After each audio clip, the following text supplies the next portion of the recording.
Hey everybody, KC here. So today I want to talk to you about something that I recognize is going to annoy some of you because it works against a popular narrative. But I think the narrative is wrong, and I think it's important to talk about it. The book that I have just finished reading is called Who is Government? The Untold Story of Public Service. And it is written in part by Michael Lewis and edited him. You'll know Michael Lewis from books like Moneyball and The Fifth Risk. And this is a really interesting book. I mean, in some ways, the phrase the untold story of public service doesn't really do it justice because that makes it sound like it's a story about big things. And in fact, what the book does is an excellent job of focusing very specifically on public servants in various parts of the federal government and the work that they're doing. And some of the essays are written by a number of other writers. It was part of a series that ran on in the Washington Post some time ago, and now has been converted to book form. And these stories and these people, these characters are just fascinating. There's Christopher Mark of the Department of Labor, who has devoted his career to mine safety, saving thousands of lives by making it less likely that the roof of a mine is going to fall down and kill the people inside. There's Ronald Walters of the National Cemetery Administration, who oversees every veteran cemetery in the United States. There's more than 150 of them. And basically, he doesn't just oversee them. He actually ministers to the families of people who gave their lives for us. It's an incredibly important job. There's Jared Koopman of the Internal Revenue Service. And you say, the IRS, I hate the IRS. Well, this guy is a kind of cyber sleuth, and he focuses on cryptocurrencies and tax cheats. He has returned billions of dollars, with a B, billions of dollars to American taxpayers by catching these tax cheats.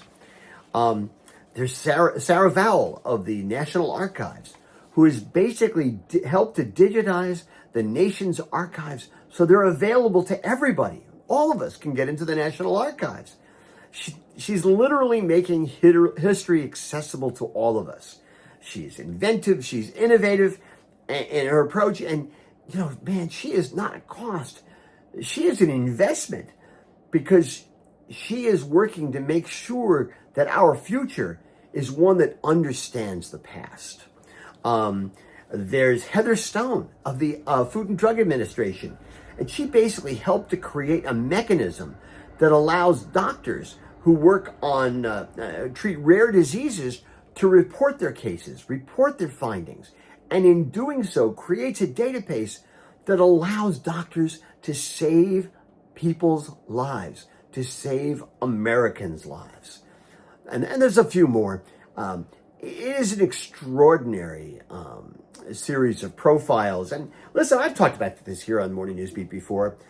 I've had some small experience in dealing with people who work for the federal government just by doing things like having to apply for Social Security and Medicare. And the people that I have dealt with, they're friendly, they're competent, they have answers to pretty much any question that you may have. And if they don't have the answer to the question, they know how to find the answer to the question. I was so incredibly impressed by the people that I dealt with at the federal government. Listen, yes, people love to talk about waste in the federal government. And sure, here's the deal. Every organization has waste. I don't care where you work. There's waste, okay? But these people are public servants who are working for us, doing incredibly important and meaningful jobs, and they could be probably making a lot more money elsewhere, but they're working for us. They deserve better than to be pilloried and insulted and bullied. And I think this is an incredibly important story. It's called Who is Government? The Untold Story of Public Service. I think you should read it.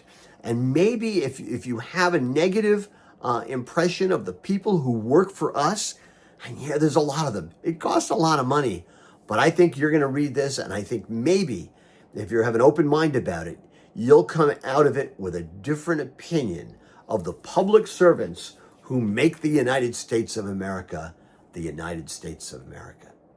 Anyway, that's what's on my mind. And as always, I want to hear what's on your mind.